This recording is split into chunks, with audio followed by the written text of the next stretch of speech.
Damian Lewis, que les amateurs de séries connaissent bien pour son rôle dans Homeland, est un homme en deuil.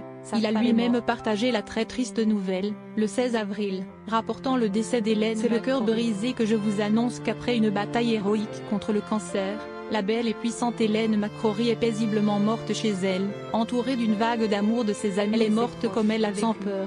Dieu que nous l'aimons et savons à quel point nous avons été chanceux de l'avoir eue dans nos vies. Elle a brillé si fort. Vas-y maintenant, ma petite, rejoins le ciel, et merci, a écrit Damian Lewis. L'acteur britannique se retrouve désormais veuf à 50 ans et papa solo de 2 enfants, Manon, née en 2006, et Gulliver, né en 2007. Ils savent ce que Hélène et moi faisons pour gagner notre vie parce qu'ils viennent souvent sur les tournages rencontrer l'équipe, mais ils ne comprennent pas ce que leur métier d'acteur signifie, car pour des enfants, cela ne veut pas dire grand-chose.